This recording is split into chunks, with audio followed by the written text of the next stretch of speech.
अस्सलाम वालेकुम एवरीवन। आज की इस लेक्चर में हम नियो लिबरलिज्म को डिस्कस करेंगे। इसकी जो सबसे मेन डोमिनेंट स्ट्रक्चर है इसका वो है कॉम्प्लेक्स इंटरडिपेंडेंस, जो कि हमें दिया था जोसेफ नाय और रॉबर्ट क्योन ने।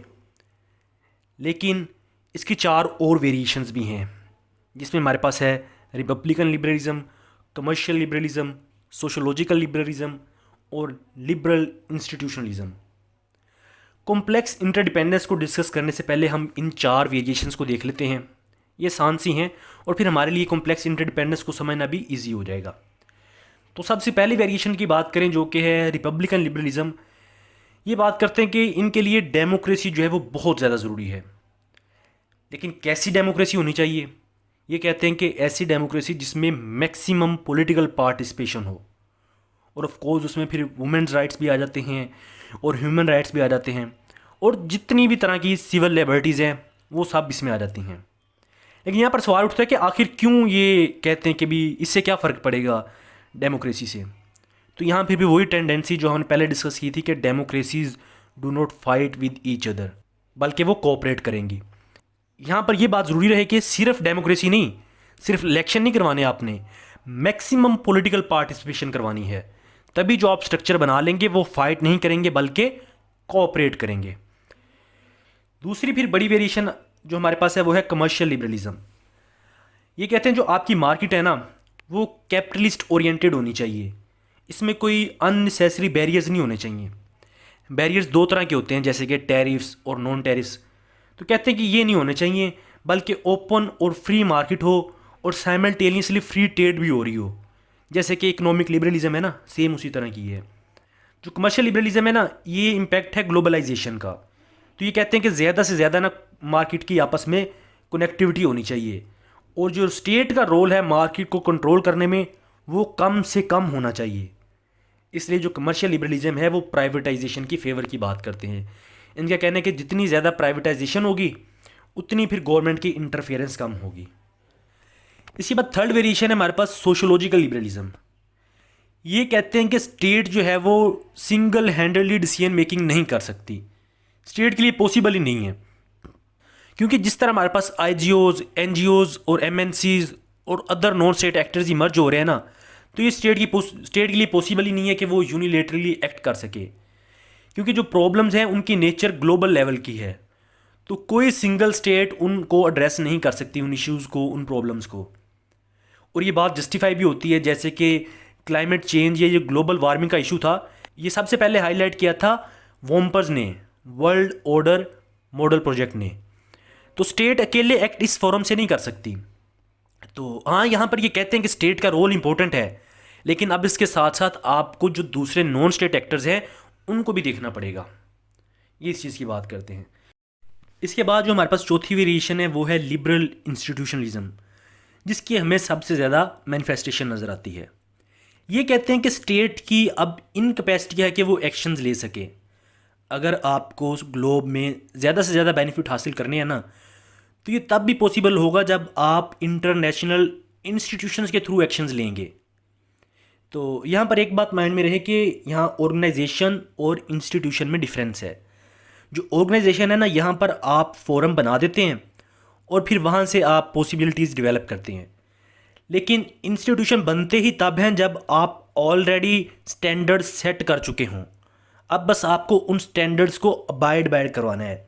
जैसे कि वर्ल्ड ट्रेड ऑर्गेनाइजेशन है, FATF है, ये इंस्टीट्यूशन है, यहाँ पर ऑलरेडी स्टैंडर्ड सेट हैं, बस स्टेट्स को उनके मुताबिक एक्ट करना पड़ता है। लेकिन जो ऑर्गेनाइजेशन उसमें हमारे पास यूनाइटेड नेशन आ जाता है, यूरोपियन यूनियन आ जाता है, वहाँ पर पॉसिबिलिटीज़ ड्रॉ की जाती हैं क्या क्या किया जा सकता है। अब इंस्टीट्यूशंस में भी स्टेट्स ही पार्टिसिपेट कर रही होती हैं, यहाँ पर भी इंटर गवर्नमेंटली वो डिसीजन लिए जा रहे होते हैं। अच्छा, इसके बाद जो हमने पास्ट में लिबरलिज्म पढ़ा था ना, लिबरलिज्म की जो सबसे पहली थ्योरी थी लिबरलिज्म आइडलिज्म 1920s वाली, उसमें वो कहते थे कि हमें पीस हासिल करने के लिए ऑर्गेनाइजेशन बनाने की ज़रूरत है। लेकिन यहाँ पर ये कहते हैं नहीं, पीस से ज़्यादा इंस्टीट्यूशन पर फोकस रखो। आप स्पेशल बॉडीज़ बना दो जो कि स्पेसिफिक इश्यूज़ को डील करेंगी और अपना काम इंडिपेंडेंटली करेंगी। जब आप मल्टीपल इस तरह की इंस्टीट्यूशन बना देंगे तो स्टेट्स कोऑपरेट करेंगी, तो फिर सबका फ़ायदा होगा। तो इंस्टीट्यूशन में सबका फ़ायदा किस तरह होगा वो इस तरह के ऑर्गेनाइजेशन में जो स्टेट्स होती हैं ना, कुछ स्टेट्स जो होती हैं वो बेटर पोजीशन पे होती हैं, लेकिन इंस्टीट्यूशन में सब सेम है और सबको बेनिफिट मिलेगा। और इन इंस्टीट्यूशन ने बस इंटरनेशनल लॉ को अबाइड बाय करवाना है। ये इंस्टीट्यूशन वाला आइडिया ख़ास तौर पर हमें ज़्यादा डोमिनेट होता हुआ नज़र आता है कि जब कोल्ड वार ख़त्म हुई थी, immediately after the cold war.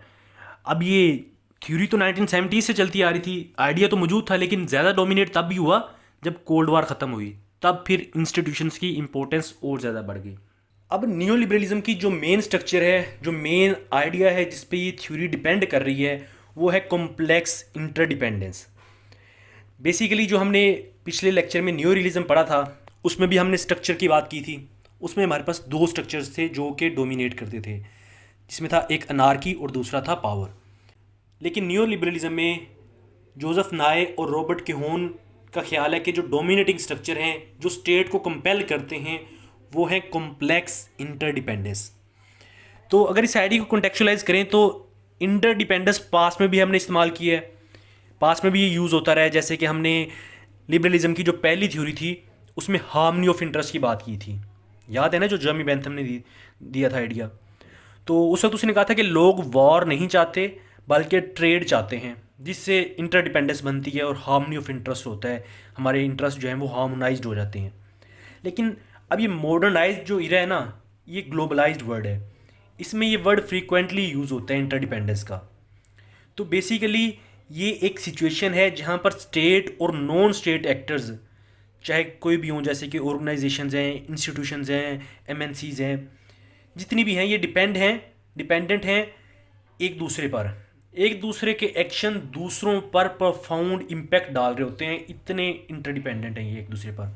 तो ये जो इंटरडिपेंडेंस है ये म्यूचुअल इंटरडिपेंडेंस है, चाहे ये कोऑपरेशन के कॉन्टेक्स्ट में हो और चाहे ये कंपटीशन के कॉन्टेक्स्ट में हो, जो भी होगा ये रेसिप्रोकेट लाजमी करेगा। तो ये कॉम्प्लेक्स इंटरडिपेंडेंस क्या है? अब ये स्ट्रेस करता है कि जितने ग्रोइंग टाइज डेवलप हो रहे हैं वो कॉम्प्लेक्स वेज में डेवलप हो रहे हैं। ऑल ट्रांसनेशनल और इंटर गवर्नमेंटल जो एक्टर्स हैं, of course they are mutually dependent on each other, of course they are vulnerable to each other's actions. और ये जो इनके इंटरेक्शंस हैं वो भी डिफरेंट एरियाज़ में डेवलप हो रहे हैं, चाहे वो कॉन्फ्लिक्ट के ही क्यों ना हो। तो अगर इसकी दो लाइन में डेफिनेशन की बात की जाए तो वो है, it is an economic theory, ये कॉम्प्लेक्स इंटरडिपेंडेंस की मैं बात कर रहा हूँ। It is an economic theory, there are economic transnational connections in which states are not the sole important key actor, rather multiple actors are shaping the affairs of globe along with states। कि state के साथ और भी बहुत से ऐसे multiple actors हैं जो कि इम्पैक्ट कर रहे हैं वर्ल्ड के अफेयर्स पे। न्यू लिबरल बिलीव करते हैं कि states are not motivated by their national interest in term of power, जो कि रियलिज्म वाले बात करते हैं पावर के कॉन्टेक्स्ट में। ये कहते हैं कि one can not determine world politics on the basis of high और लो। अब ये हाई और लो बहुत इंपॉर्टेंट है। हाई यहाँ पर ये है कि सिक्योरिटी और पावर, कि इनको हाई वाली साइड पर रखते हैं कि भी इन पर हमें फोकस ज़्यादा करने की ज़रूरत है।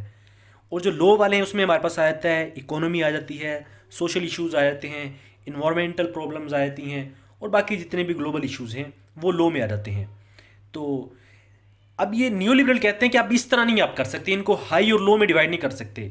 अब जो लो है ना वो भी उतने ही इंपॉर्टेंट है जितने के हाई हैं। न्यू लिबरल्स हाई को इग्नोर नहीं कर रहे कि आपको सिक्योरिटी या पावर पे फोकस करने की ज़रूरत नहीं है, बल्कि ये कहते हैं कि लो भी उतने ही आपके लिए इंपॉर्टेंट है जितने के हाई इंपॉर्टेंट हैं। सो इनको भी आपको उतनी ही प्रायोरिटी देनी पड़ेगी जितनी आप हाई पे देते हैं। तो बेसिकली कॉम्प्लेक्स इंटरडिपेंडेंस जो है वो कॉम्बिनेशन है टू स्फेयर्स का। इसमें हमारे पास, यहाँ आप इसको ये कह सकते हैं कि ये एक किस्म की इंटीग्रेशन है पावर और इकोनॉमी की। तो अब आप जब इंटरडिपेंडेंस की बात कर रहे होते हैं ना, यहाँ पर भी आप कॉस्ट और बेनिफिट्स को ही देख रहे होते हैं। यानी आप ये नहीं कह सकते कि पूरी दुनिया में अगर इकोनॉमिक कोऑपरेशन की बातें हो रही हैं, पूरी दुनिया में अगर ग्लोबल इन्वायरमेंट की बातें हो रही हैं, तो अब कॉन्फ्लिक्ट्स और पावर की बातें ही ख़त्म हो गई, उस पर हमें फोकस करने की ज़रूरत नहीं है। ऐसा हरगिज़ नहीं है। ये पॉसिबल है कि साइमल्टेनियसली आपके मिलिट्री कॉन्फ्लिक्ट्स भी चल रहे हों और साथ में आप कोऑपरेशन भी कर रहे हों। लेकिन ये जो रियलिस्ट माइंड है ना, वो कॉन्फ्लिक्ट्स में ज़ीरो सम गेम करना चाहते हैं, वो करते हुए नज़र आते हैं। लेकिन जो कॉम्प्लेक्स इंटरडिपेंडेंस है, ये कहते हैं कि ये बिलीव ही नहीं करते ज़ीरो सम गेम पे। इनका कहना है कि ज़ीरो सम गेम चल ही नहीं सकता, दुनिया की तारीख उठा के आप देख लें, ये कभी भी वर्क नहीं किया इसने। अच्छा, अब यहाँ पर एक और बात भी कि इससे अब ये भी नहीं समझ लेना कि अब सारी जो है स्टेट सेम हो गई हैं, अब सारे जो है वो इवनली बैलेंस्ड हो गए हैं, ऐसा भी हरगिज़ नहीं है। बल्कि आप अगर पॉइंट ए पर है ना, तो आप अपनी एफर्ट से हो सकता है पॉइंट बी पर चले जाएं, या हो सकता है पॉइंट सी पर आ जाएं। राइज भी कर सकते हैं, डिक्लाइन भी कर सकते हैं।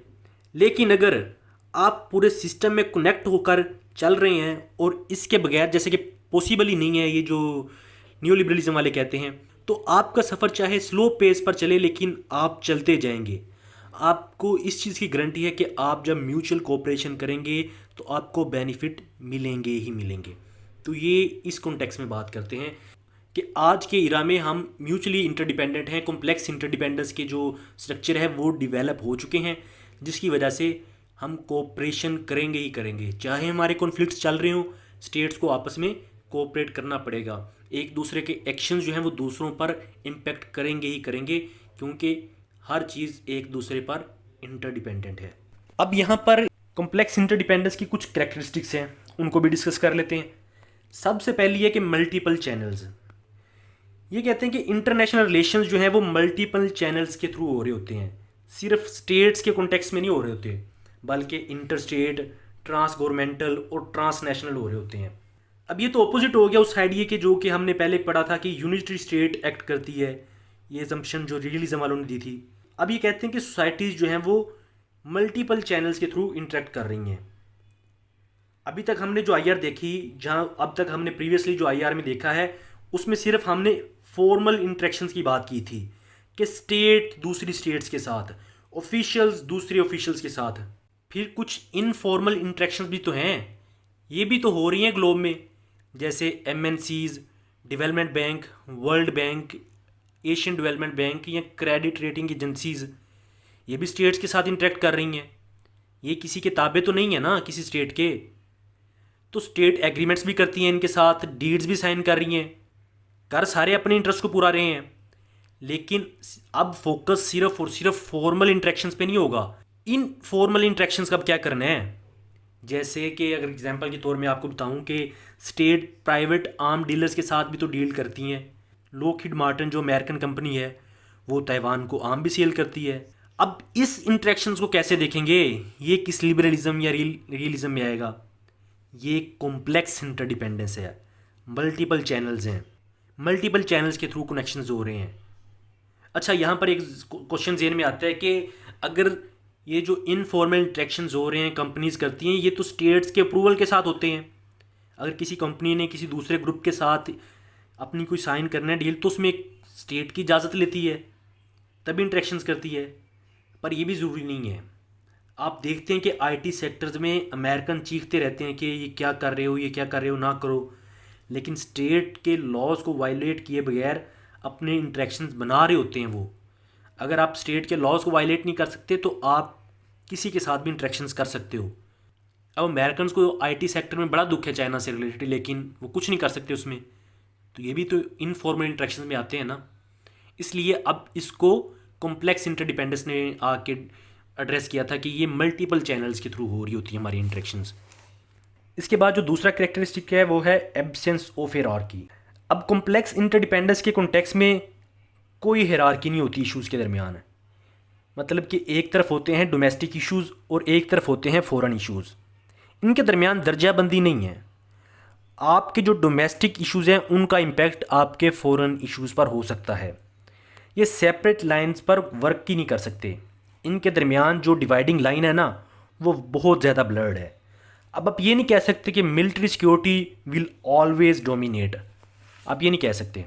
जो इश्यूज़ हैं वो बहुत ज़्यादा डाइवर्स हो चुके हैं। अगर आपको वॉर का डिसीजन करना है, अब ये डिसीजन करने से पहले आपको मल्टीनेशनल कंपनीज़ की इन्वेस्टमेंट को भी देखना पड़ेगा, आपको वाटर रिसोर्सेज कितने हैं इसको भी देखना पड़ेगा, और आपको ये भी मद्देनज़र रखना पड़ेगा कि कहीं फॉरेन डायरेक्ट इन्वेस्टमेंट्स जो आ रही हैं कहीं वही ना रुक जाएं। तो यहाँ पर कोई हिरार्की नहीं है, कोई भी issue at the top of national और इंटरनेशनल प्रायोरिटी हो सकता है। अब अगर करंट बात करें तो इसमें वॉर ऑन टेरर चल रहा है जो कि टॉप प्रायोरिटी देखा जाता है। इससे पहले 1990s में ग्लोबल वार्मिंग था, फिर CTBT था, फिर मिलेनियम डेवलपमेंट गोल्स थे। तो इनका ये कहना है कि कोई भी हिरार्की नहीं है, कोई भी इशू किसी वक्त भी टॉप प्रायोरिटी बन सकता है। इसके बाद जो थर्ड कैरेक्टरिस्टिक्स है वो है minor role of military force. तो रियलिस्ट आपको क्या कहते हैं कि फोर्स जो है वो बहुत ज़्यादा इंपॉर्टेंट है उनके नज़दीक, चाहे आप उसको यूज़ करें या ना करें। अल्टीमेट गारंटी आपकी जो सिक्योरिटी और सर्वाइवल की है वो तो इसी की है कि आप प्रिपेयर रहें मिलिट्री पावर के लिहाज से। लेकिन यहाँ पर जब कॉम्प्लेक्स इंटरडिपेंडेंस जब प्रिवेल करती है तो यूज़ ऑफ फोर्स जो है वो इररेलेवेंस हो जाता है, क्योंकि आपके कनेक्शंस इतने ज़्यादा बन चुकी होती है कि आप फोर्स को यूज़ ही नहीं कर सकते। यानी इकोनॉमिक डिफरेंसेस हैं, इस पर क्लैश ऑफ इंटरेस्ट है दो स्टेट्स के दरमियान, जैसे US चाइना के दरमियान ट्रेड वॉर चल रही है। क्या अब आप इसको यूज़ ऑफ फोर्स से एड्रेस कर लेंगे? क्या अब क्लैश ऑफ इंटरेस्ट में जिसकी पावर ज़्यादा है वो डोमिनेट कर जाएगा?